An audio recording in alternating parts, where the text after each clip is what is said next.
Shughuli za uchukuzi kwenye barabara Nyahururu Rumuruti zilitatizika siku nzima baada ya wakazi wenye hasira wa eneo la Jebi kwenye kaunti ndogo Nyahururu, kaunti ya Laikipia kuandamana barabarani wakidai haki kwa mwanamke mwenye umri wa makamo aliyeuliwa kikatili katika hali ya kutatanisha. Waandamanaji hao ambao waliwasha moto barabarani na kupiga kelele wakitaka hatua za haraka kuchukuliwa, wanalalamikia kuongezeka kwa visa vya ukosefu usalama katika eneo hilo na kuwalaumu maafisa wa polisi kwa kuchelewa kuchunguza mauaji ya kinyama ya Susan Nyambura maarufu kama Maggie. Kwa mjibu wa wakazi, Nyambura alitoweka Oktoba 19 mwaka huu kabla mwili wake kupatikana kwenye shamba la mahindi. Taarifa za awali zilionyesha kwamba alibakwa kabla ya kuuliwa, tukio ambalo limeacha jamii ikiwa na mshtuko na hasira.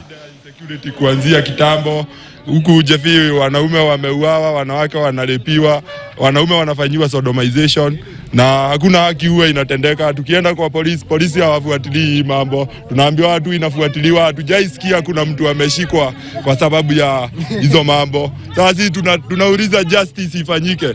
Sasa hii of late ni msichana anaitwa Maggie, ni rafiki yetu. Alipatikana kama ameuliwa, amefanyiwa unyama. Na hawa askari hakuna siku tushaisikia ati kuna mtu ameshikwa hata mmoja. Maggie ako na 23 years, ni mama mdogo. Hiyo generation imeisha hivyo. Maggie alikuwa na mtoto kapasi.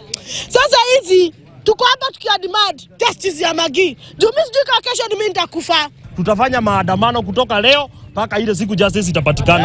Tunataka serikali ifanye kazi, ishike huyo mkora. Askari wenye wako hapa wanademand wapewe 10,000 ndio wafanye investigation. Sisi ni Gen Z, hatuna pesa. Hatuwezi saidiwa kushikiwa watu wenye wameua, lakini mambo zenye hazina maana zinashikaniwa. Na mtazamaji, kwa taarifa hiyo ndipo nakamilisha taarifa zetu za KTN leo wikendi Jumapili ya leo. Jina langu ni Sama Amani, mwenzangu kwa lugha ishara amekuwa Meresha Witi. Alamsiki.